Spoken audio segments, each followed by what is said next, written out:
வணக்கம். 2024ல வெளிவந்த American comedy டிராமாவான Thelma அந்த படத்த பத்தி தாங்க பார்க்க போறோம். இந்த படத்த இயக்குனது ஜோஷ் மார்கோலின். ஜோஷ் மார்கோலினுடைய பாட்டியோட வயது 104. அவங்க ஒரு ஃபோன் ஸ்கேம்ல மாட்டிக்கிட்டு $10,000 இழக்கிறதா இருந்தாங்க. ஆனா, அவங்களுடைய ஃபேமிலியுடைய தலையீட்டுனால அந்த ஸ்கேம்ல இருந்து அவங்க காப்பாத்தப்பட்டாங்க. இந்த இன்சிடென்ட்ட மையமா வச்சு தான் இந்த தெல்மா படத்த இயக்கியிருக்காங்க ஜோஸ் மார்கோலின். இந்த படத்துல தெல்மா போஸ்ட் கேரக்டர்ல நடிச்சிருக்கிறது 95 வயது பாட்டியான ஜோன் ஸ்குவிப். இந்த படத்துல 93 வயது பாட்டியா நடிச்சிருக்காங்க. இவங்களுடைய ஃப்ரெண்ட் பென்னா ரிச்சர்ட் ரவுண்ட்லி நடிச்சிருக்காரு. இவங்களுடைய பேரனா டேனி கேரக்டர்ல ஃப்ரெட் ஹெச்சிங்கர் நடிச்சிருக்காரு. தெல்மா ஒரு விடோ. கணவனை இழந்து 2 வருஷம் ஆகுது. தனியா தான் வாழ்ந்துகிட்டு இருக்காங்க. ஆனா தனியா இருந்தாலும் அவங்க பாதுகாப்பா இருக்கணும் அப்படிங்கிறதுக்காக ஹியரிங் எய்டு, டிஜிட்டல் வாட்ச் எல்லாமே அவங்க பேரன் வாங்கி குடுத்துருக்காரு. ஹியரிங் எய்ட் ஃபோனோட கனெக்ட் ஆகுது. அவங்களால அத கனெக்ட் பண்ணி ஈஸியா யார்கிட்ட வேணாலும் பேச முடியும். அப்புறம் டிஜிட்டல் வாட்ச் அவங்க எங்க இருக்காங்க, என்னங்கிறத ட்ராக் பண்ணவும் முடியும். அது மட்டும் இல்லாம டேனி தெல்மாக்கு கம்ப்யூட்டர் எப்படி ஆப்பரேட் பண்ணணும்னு கத்துக் குடுத்துருக்காரு. அவங்களுக்கு Facebook அக்கவுண்ட்டும் இருக்கு. ஆனா Facebookல எப்படி ஃபோட்டோஸ் போஸ்ட் பண்ணணும்னு தெரியாது. ஆனா அந்த கேமரா பட்டன கிளிக் பண்ணும்போது ஆட்டோமேட்டிக்கா ஃபோட்டோ கிளிக் ஆகி அப்லோட் ஆயிடுது. இது அவங்களுக்கு தெரியவே தெரியாது. ஒரு நாள் தெல்மாவுக்கு ஒரு ஃபோன் கால் வருது. அவங்களுடைய பேரன் பேசுறாங்க. இப்படி ஒரு ஆக்சிடென்ட் பண்ணிட்டேன். ஜெயில்ல இருக்கேன். லாயர் ஃபோன் பண்ணுவாரு. லாயர் சொல்ற பணத்த கட்டிட்டீங்க அப்படின்னா, நான் வெளிய வந்துருவேன் அப்படின்னு பேரன் பேசுறாங்க. ரொம்ப பதட்டப்படுறாங்க. என்ன ஆக்சிடென்ட்? என்ன ஆச்சுன்னு நெறைய கேள்விகள் கேட்கறாங்க. ஏன் உன்னுடைய குரல் ஒரு மாதிரியா இருக்கு? அப்படின்னும் கேட்கறாங்க தெல்மா. எனக்கு மூக்குல அடிபட்டிருக்கு. அதனால தான் அப்படின்னு சொல்றாங்க. அதே சமயம் லாயர் கிட்ட இருந்து ஃபோன் வருது. லாயர் எனக்கு கேஷா தான் பணம் வேணும். நான் சொல்ற அட்ரஸ்க்கு போஸ்ட் பண்ணிடுங்க அப்படின்னு லாயர் சொல்லிடுறாரு. அட்ரஸும் குடுக்குறாங்க. இவங்க நோட் பண்ணி வச்சுக்கிறாங்க. தெல்மா பதட்டத்தோட அவங்க வீட்ல எங்கெங்க பணத்த பதுக்கி வச்சாங்களோ எடுக்குறாங்க. எடுத்துக்கிட்டு போஸ்ட் ஆஃபீஸ்க்கு போறாங்க. டெபாசிட் பண்ணலாங்கும்போது, அவங்களுடைய மகளுக்கும், மருமகனுக்கும் ஃபோன் ட்ரை பண்றாங்க. ஆனா அவங்க கனெக்ட் ஆகவே இல்ல.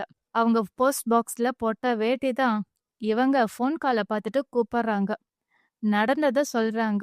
பேரனுக்கு எதுவுமே ஆகல. ஃபோன் ஸ்கேம்ல மாட்டி பணத்த ஏமாந்துருக்காங்க அப்படின்னு புரிய வருது தெல்மாவுக்கு. அந்த வருத்தத்தோட இருக்கும்போது, டேனி அவங்க அப்பா, அம்மாவோட பேசிக்கிட்டு இருக்காங்க. இவங்களுக்கு வயசாயிடுச்சு. நாம கொஞ்சம் கேர்ஃபுல்லா இருக்கணும்னு நெறைய விஷயங்கள் பேசுறாங்க. அது தெல்மாவோட மனச பாதிக்குது. நான் நானா தான் இருக்கிறேன். என்னால எந்த விஷயத்தையும் செய்ய முடியும்னு ப்ரூவ் பண்ணணுங்கிற மென்டாலிட்டிக்கு வராங்க. அதனால இது என்னோட பணம். அந்த பணத்த நான் மீட்டே தீருவேன் அப்படிங்கிற முடிவுக்கு வராங்க. அட்ரஸ் கையில இல்ல. அட்ரஸ எடுக்கணுங்கிற முயற்சியில போஸ்ட் ஆஃபீஸ்க்கு மறுபடியும் போறாங்க. அட்ரஸ எடுத்துக்கிட்டு வராங்க. ஆனா, அந்த அட்ரஸ்க்கு போகணும் அப்படின்னா, அவங்களுக்கு கண்டிப்பா வண்டி தேவ. டேனிக்கு ஃபோன் பண்ணி சொல்றாங்க. ஆனா, டேனி அத பெருசா எடுத்துக்கல. இதெல்லாம் விட்டுடுங்க. அப்படியே நம்ம தேடி போனாலும், அந்த பணம் கிடைக்கிறது அப்படிங்கிறது சாதாரணமான விஷயம் இல்ல. அது ரொம்ப கஷ்டம் அப்படின்னு புரிய வைக்க முயற்சி பண்றாரு. ஆனா, பாட்டி ரொம்ப பிடிவாதமா இருக்காங்க. அவங்களோட ஃப்ரெண்ட்ஸ் எல்லாருக்குமே கால் பண்றாங்க. ஆனா, கால் பண்ணா அவங்களுடைய ஃப்ரெண்ட்ஸ்ல பாதி பேர் இறந்துட்டாங்க.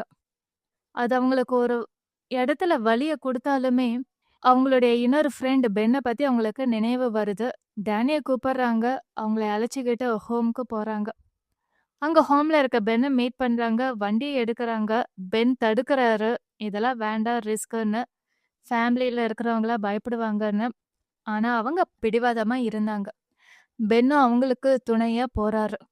அவங்க 2 பேரும் சேர்ந்து போய் அந்த அட்ரஸ கண்டுபிடிச்சு, பணத்த மீட்டாங்களா? இல்லையா? அப்படிங்கிறது தான் இந்த படத்தோட கத.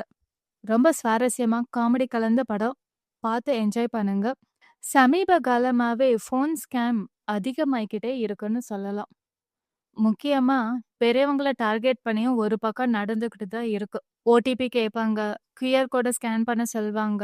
லிங்க்க கிளிக் பண்ண சொல்வாங்க. ஃபோன் பண்ணி கிரெடிட் கார்ட் நம்பர் எல்லாத்தையும் சொல்லுங்கன்னு சொல்வாங்க. பேங்க் அக்கவுண்ட் நம்பர் சொல்லுங்கன்னு சொல்வாங்க. இந்த மாதிரி எந்த ஃபோன் கால் வந்தாலுமே உடனே ஃபோன கட் பண்ணிடுங்க. இல்லையா WhatsAppல ஸ்கிரீன்ஷாட் எடுத்து அனுப்புவாங்க. ஜிபேல நான் உங்களுக்கு 5000 அனுப்பிட்டேன். தெரியாம அனுப்பிட்டேன். தயவு செஞ்சு எனக்கு அனுப்புங்க அப்படின்னு அவங்க அனுப்புன மாதிரியே ஒரு ஸ்கிரீன்ஷாட்ட எடிட் பண்ணி அனுப்புவாங்க. நீங்களும் அத நம்பிட்டு உடனே பதட்டத்துல உடனே அனுப்பிடுவீங்க. அதுக்கு முன்னாடி உங்களுடைய பேங்க் அக்கவுண்ட்ட செக் பண்ணுங்க. பணம் வந்திருக்கா? இல்லையா? ரெஃபரன்ஸ் நம்பர் என்ன? டிரான்சாக்ஷன் ஐடி என்ன? அது எல்லாத்தையுமே செக் பண்ணுங்க. அது ரொம்ப இம்பார்ட்டன்ட்.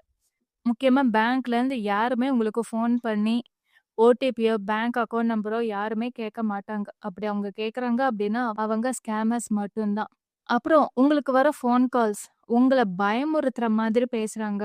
உங்களுக்கு நெருக்கமானவங்களுக்கு ஆபத்து அப்படின்னு ஃபோன் வந்துச்சு அப்படின்னாவே ஃபோன கட் பண்ணிடுங்க. பிளாக் பண்ணிடுங்க. ஏன்னா, அத தொடர்ந்து அவங்க பணத்த தான் அடுத்து கேட்பாங்க. இந்த மாதிரி ஒரு விஷயம் நடக்கும்போது, நமக்கு நெருக்கமானவங்களுக்கு ஆபத்துனாவே, நமக்கு இயல்பாவே ஒரு பதட்டம் வரும். பயமும் வரும். ஆனா, இந்த மாதிரி ஃபோன்ல வரும்போது, நீங்க பயப்படவே கூடாது. தைரியமா அத ஃபேஸ் பண்ணணும். ஒரு 2 நிமிஷம் கொஞ்சம் ரிலாக்ஸ் பண்ணிட்டு, ஃபோன கட் பண்ணிட்டு, இருங்க கூப்பிடுறேன்னு கட் பண்ணிடுங்க. கட் பண்ணிட்டு ரிலாக்ஸ் பண்ணுங்க. உங்களுக்கு நெருக்கமானவங்க யாரோ அவங்களுக்கு ஃபோன் பண்ணி தகவல சொல்லுங்க. விசாரிங்க. அதுக்கப்புறம் அந்த ஃபோன அட்டெண்ட் பண்ணதா, பிளாக் பண்ணதான்னு முடிவு பண்ணுங்க. இந்த மாரி நெறைய ஸ்கேமர்ஸ் வாழ்ந்துகிட்டு தான் இருக்காங்க. நம்மள ஏமாத்துறதுக்காகவே நெறைய பேர் நம்மள சுத்தி இருக்க தான் செய்வாங்க. ஆனா ஏமாறுறது நமக்கு சாய்ஸ் தான். ஏமாறாமலும் இருக்கலாம். அந்த சாய்ஸ நீங்க தேர்ந்தெடுக்கிறீங்களா? இல்லையாங்கிறது உங்க கையில மட்டும் தான் இருக்கு. முடிஞ்ச அளவுக்கு இந்த மாதிரி ஸ்கேமர்ஸ், ஃபோன் கால்ஸ் எல்லாமே பிளாக் பண்ணிடுங்க. ரிப்போர்ட் பண்ணுங்க. விழிப்புணர்வோட இருங்க. நம்ம வீட்ல இருக்க பெரியவங்களுக்கு மொபைல் கண்டிப்பா அவசியம். அவங்களுக்கு சோசியல் மீடியால இருக்கணுங்கிற ஆசை வருது அப்படிங்கும்போது ப்ரொஃபைல் கிரியேட் பண்ணி குடுங்க. அது தப்பே இல்ல.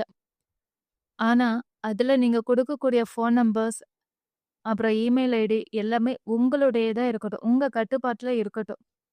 இன்கேஸ் ஸ்கேமர்ஸ் கிட்ட இருந்து ஃபோன் கால்ஸ் வந்தாலும், உங்களுக்கு தான் வருமே தவிர, உங்க வீட்டு பெரியவங்களுக்கு அது போகாது. அதனால அவங்களும் பாதுகாப்பா, சேஃபா இருப்பாங்க. முடிஞ்ச அளவுக்கு ஸ்கேமர்ஸ் கிட்ட இருந்து நாம தான் நம்மள புரொடெக்ட் பண்ணிக்கணும். இந்த தெல்மா படத்த பாருங்க.